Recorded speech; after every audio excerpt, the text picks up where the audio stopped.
तो first of all merry Christmas all of my Johnnies. And जैसे कि आज 25 दिसंबर है एंड क्रिसमस भी है, मैंने सोचा क्यों ना इस खास दिन कुछ स्पेशल किया जाए। एंड इसीलिए आज मैं 2 वीडियो अपलोड करूँ, जहाँ मेरी दूसरी वीडियो जुजुत्सु काइसेन चैप्टर 246 पर होने वाली है, इसलिए उसको भी जाकर देख लेना, लिंक नीचे डिस्क्रिप्शन में है।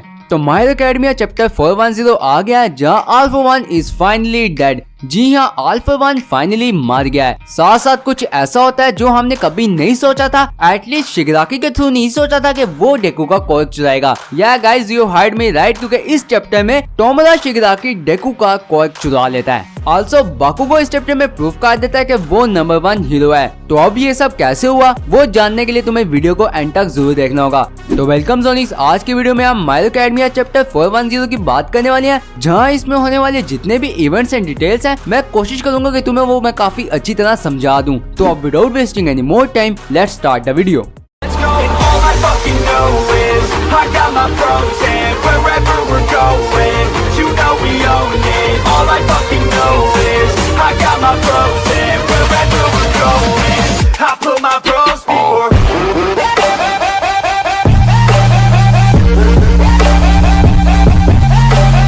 तो चैप्टर की स्टार्टिंग वहीं से होती है, जहां हम लास्ट चैप्टर में देखते हैं कि बाकुगो ऑल फॉर वन को अटैक करता है और ऑल फॉर वन जाकर जमीन में गिर जाता है। अब यहाँ पर हम देखते हैं कि जहाँ पर ऑल फॉर वन गिरा होता है वहाँ पर हर जगह स्मोक ही स्मोक होती है। एंड ऑल फॉर वन सोच रहा होता है कि वो अपने मकसद में ऑलमोस्ट कामयाब हो गया था, उसको बस अपना कोर्क टोमोरा को देना था और टोमोरा की अल्टीमेट बॉडी उसकी हो जाती। लेकिन उसको पता चलता है कि ऑल फॉर वन का जो पार्ट टोमोरा के अंदर था वो बिना किसी ट्रम्प कार्ड के या किसी चीज के टोमोरा शिगराकी से बाहर आ जाता है, मतलब गायब हो जाता है। पर इतना सब कुछ होने के बाद भी ऑल फॉर वन हार नहीं मानता और कहता है कि मैं अभी भी जीत सकता हूँ। वेल जोनिस डिटर्मिनेशन तो है ऑल फॉर वन के पास, लेकिन ऑल फॉर वन ये सब बातें सोच रहा होता है कि हम देखते हैं कि ऑल फॉर वन एक बच्चा बन जाता है बिकॉज ऑफ रिवाइंडिंग प्रोसेस। अब ऑल फॉर वन को इस तरह देखते हुए बाकुगो कहता है कि तू अभी तक गायब नहीं हुआ, और बाकुगो ये बोल रहा होता है कि एकदम से उसके मुंह से खून निकलता है और हमें पता चलता है कि बाकुगो के अंदर जो जरा सी भी स्ट्रेंथ बची हुई थी वो खत्म हो जाती है, क्योंकि बाकुगो की जो स्वेट ड्रॉप्स वाली पावर है वो लिटरली बाकुगो की बॉडी को अंदर से क्रश करी जा रही थी, जो हमें चैप्टर 406 में बताया गया था। और अब उन सब का थ्रोबैक बाकुगो को अभी मिला है, जिसकी वजह से बाकुगो को भी महसूस होता है कि वो इस टाइम अपनी बॉडी को मूव नहीं कर पा रहा। और एकदम से बाकुगो जमीन पे गिरने वाला होता है कि वो ऑल फॉर वन के बारे में सोचता है कि ऑल फॉर वन अब ऑलरेडी मोड़ के घाट पर आ गया है, इसलिए अब वो कुछ टाइम में गायब हो जाएगा। लेकिन ये सोचते हुए बाकुगो को एक बात याद आती है जो वो किरीशिमा को बताता है कि किसी भी सिचुएशन में हिम्मत ना हारना ही तुम्हें सबसे ज्यादा ताकतवर बनाता है। और इसी वजह से बाकुगो दोबारा अपने पैरों पे खड़ा हो जाता है और कहता है कि ये क्या बकवास है, मेरी जीत हर एंगल से परफेक्ट होनी चाहिए, समझ आया तुम्हें? That's बाकुगो for you.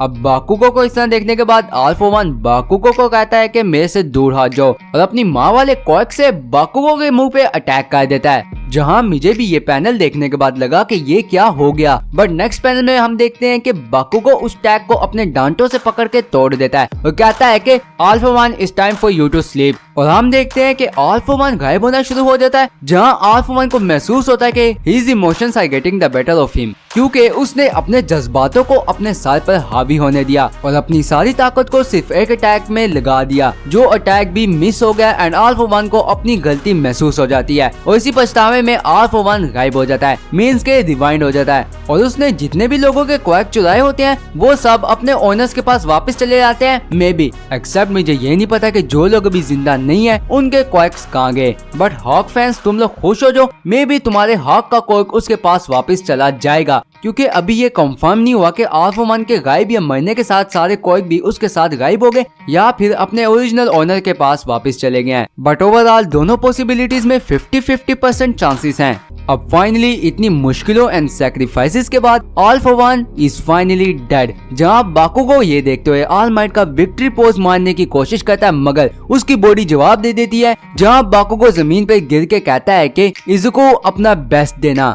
अब बाकुगो को इस तरह बीट अप देखकर तुम लोगों को ऐसा लग रहा होगा कि Bakugo is gonna die again, तो डोंट वरी ऐसा नहीं होगा, क्योंकि अगर ऐसा हुआ ना मैं एमएचए को ड्रॉप कर दूंगा। बिकॉज अगर एमएचए के ऑथर ने गेगे आकुतोमी की तरह बाकुगो को भी अल्फा 1 से लड़ने के लिए जिंदा किया, जिस तरह गेगे ने अपनी मंगा में गोजो को सुकुना से लड़ने के लिए अनसील किया और फिर सुकुना के हाथों मरवा दिया, एंड हम सब फैंस को ये बहाना दे दिया कि गोजो बहुत ओपी है इसलिए उसका मरना था। बिलीव मी, अगर ऐसा माय एकेडमिया में हुआ ना, मैं कसम खुदा की मांगा और एनिमे दोनों को ड्रॉप कर दूंगा। तो अब इसके आगे हम एक फ्लैशबैक देखते हैं जहां सब हीरोज लाइक बेस्ट जीनियस, बाकुगो, डेकू और बाकी सब फाइट से पहले प्लानिंग कर रहे होते हैं, जहां बेस्ट जीनियस सबको कहता है कि हमें शिगदाकी को यूए के अंदर ही हराना होगा क्योंकि हम उसे बाहर आजाद नहीं छोड़ सकते, जहां वो दोबारा से अपना डिके क्वार्क इस्तेमाल करके सब कुछ तबाह करना शुरू कर देगा। क्योंकि यहाँ पे इशू सिर्फ बिल्डिंग्स का डिस्ट्रॉय होना नहीं है बल्कि शिगदाकी के दिमाग की खराब हालत है, जो बेस्ट जीनियस के मुताबिक शिगदाकी को अल्फा 1 से भी ज्यादा खतरनाक बनाती है।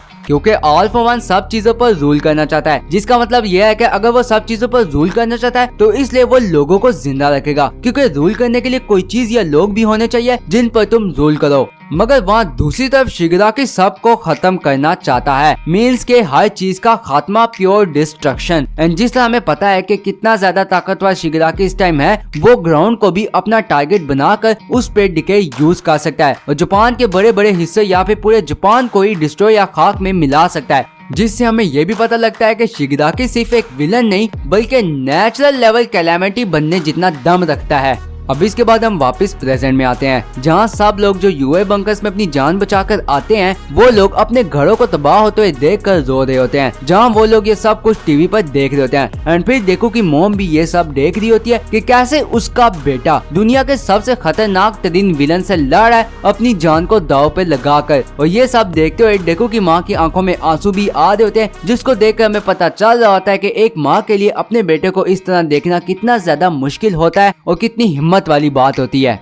तो अब सीन शिफ्ट होता है डेको और शिगदाकी की फाइट की तरफ, जहां बेस्ट जीनियस की शिगदाकी के बारे में कही गई सारी बातें सच हो जाती हैं, क्योंकि यहाँ पे शिगदाकी खुद कहता है कि यूजिंग डिके मैं शिजुओका डिस्ट्रिक्ट के लार्ज पार्ट्स को एकदम तबाह कर सकता हूँ। और बात सिर्फ यहाँ पे भी नहीं खत्म होती, क्योंकि आगे शिगदाकी कहता है कि वो पूरे जापान को सिर्फ एक वीक के अंदर दुनिया के मैप से अरेज कर सकता है। और ये चीज एमएचए की दुनिया में सबसे बड़ा खतरा है, क्योंकि अगर शिगदाकी ने जापान को डिके के जरिए डिस्ट्रॉय कर दिया तो जापान कभी भी दोबारा से वापस नहीं आ सकता, विकास पूरा जापान ही राख बन जाएगा। और शिगदाकी का इस टाइम जापान या पूरी दुनिया के लिए एक नेशनल लेवल कैलामिटी बनना ये एम्फसाइज करता है कि डेकू के लिए शिगदाकी को हराना कितना ज्यादा इम्पोर्टेंट बन चुका है। और जिस तरह हमारे प्रिंस वेजिटा की लाइन है कि I will not tolerate failure, इस टाइम पूरी दुनिया की डेकू से यही उम्मीद है, क्योंकि किसी के पास भी फेलियर का ऑप्शन नहीं है। और यही चीज हमें दोबारा से एहसास दिलाती है कि एमएचए में इस टाइम सिचुएशन कितनी सीरियस है। अब इसके आगे हम देखते हैं कि डेकू यूज करता है gear shift, Fa Jin and danger sense Shigaraki को अटैक करने के लिए।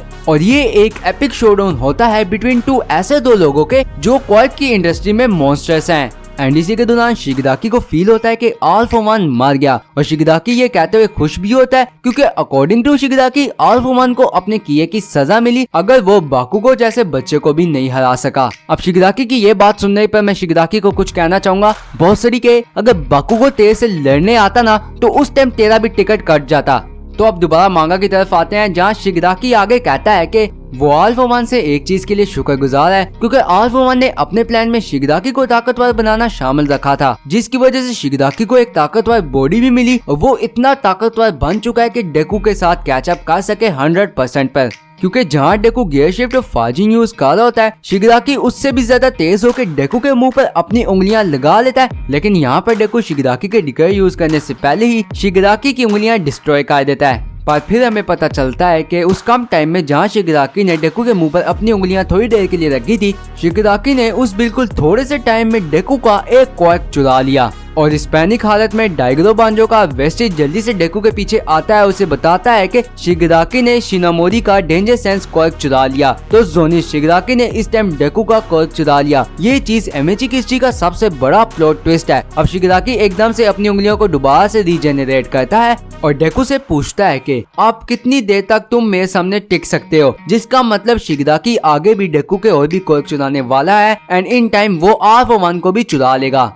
अब जोनिस एमएचए की स्टोरी ने इतना बड़ा टर्न अप ले लिया है कि मेरे से नेक्स्ट चैप्टर का इंतजार नहीं हो रहा, क्योंकि आल्फा 1 जो एमएचए की दुनिया का मेन विलन और हर चीज के पीछे का मास्टरमाइंड है वो अब मर चुका है। और हमारे हीरोज को जितनी भी थोड़ी बहुत होप नजर आई थी वो होप भी एकदम से गायब हो गया जब शिगाकी ने डेकू का कोर्क चुरा लिया। एंड लगता है कि आगे और भी चुराने वाला है। और अगर जिस तरह मैंने बोला है कि शिगाकी आगे डेकू के कोर्क चुराने वाला है, तो अगर ऐसा होगा देन डेकू और शिगाकी के ताकत के दरमियान जो बैलेंस है वो खत्म हो जाएगा और शिगाकी के पास अपर हैंड आ जाएगा। लेकिन अगर ऐसा हुआ तो मुझे लगता है कि डेकू अपना ओरिजिनल कोर्क अवेकन करेगा, वो कोर्क जो उसका अभी तक अवेकन नहीं हुआ और अभी तक डेकू के अंदर सो रहा है। डेकू अपनी उस ताकत को जगाएगा, क्योंकि जैसा कि हमें चैप्टर 407 में बताया गया है कि जब दुनिया में पहली दफा कोर्क्स अवेकन होना शुरू हुए थे तो कुछ लोगों या बच्चों ने इन्हें टीनेज की उम्र में भी अवेकन किया था। और अब जैसा कि शिगाकी ने डेकू के कोर्क चुराना शुरू कर लिया है तो ये चीज काफी सेंस बनाएगी कि डेकू के पास जब कोई कोर्क नहीं बचेगा तो वो अपना कोर्क अवेकन करेगा। वो कोर्क जिसको वन फॉर ऑल की वजह से कभी भी शाइन होने का मौका नहीं मिला, अब उसको शाइन होने का मौका मिलेगा। वो अवेकन होगा, डेकू के अंदर जागेगा, डेकू के अंदर एक नई आग जागेगी। वेल अब जो भी होगा, कौन सी आग जागने वाली है, कौन सी आग बुझने वाली है, ये तो हमें फ्यूचर में ही पता लगेगा। ऑल्सो अल्फा 1 मर गया, ये बात मुझे अभी तक सही तरह समझ नहीं आ रही, क्योंकि जब ऑल माइट ने अल्फा 1 को मारा था तो वो कैसे जिंदा हुआ था। इसलिए मुझे नहीं लगता अल्फा 1 का चैप्टर अभी क्लोज हुआ है। इन फ्यूचर हमें इससे रिलेटेड और भी कुछ पता लगने वाला है या फिर एक बड़ा सा सरप्राइज देखने को मिलने वाला है। तो जोनिस ये था माय हीरो एकेडमिया चैप्टर 410 का रिव्यू एंड ब्रेकडाउन, जो मैंने तुम्हें काफी अच्छी तरह अंडरस्टैंड करा दिया है या करा देने की कोशिश किया है। ऑल्सो तुम्हें क्या लगता है कि अगर डेकू अपने कोर्क खो देने वाला है तो शिगाकी डेकू का कौन सा कोर्क आगे चुराने वाला है? मुझे अपना आंसर नीचे कमेंट में जरूर बताना। साथ साथ अगर इस वीडियो को यहाँ तक देख रहे हो तो जल्दी से इसको लाइक करो, बेशक तुम्हें पसंद आई हो या नहीं, बस लाइक कर दो यार। एंड इसको अपने माय हीरो एकेडमिया फ्रेंड्स के साथ शेयर भी करना ताकि मेरी वीडियो की रीच बढ़ सके। प्लस एंड में इस रेड वाले बटन पर तुम अल्फा 1 की तरह अपने मुंह से निकाल कर कुछ मारो या डेकू का पंच, लेकिन मेरे को नहीं पता, जो मर्जी मारो, मुझे बस ये सब्सक्राइब किया हुआ नजर आना चाहिए। तो अब इसी के साथ मुझे दो इजाजत, सायोनारा। वैसे बाकुगो अगर जोरो रेसिस्ट है और टोबिदामा भी उसी कैटेगरी का है तो फिर तू कौन से जॉनरा में आता है? क्योंकि तूने भी टेक्निकली एक दूध पीते बच्चे को पेला है।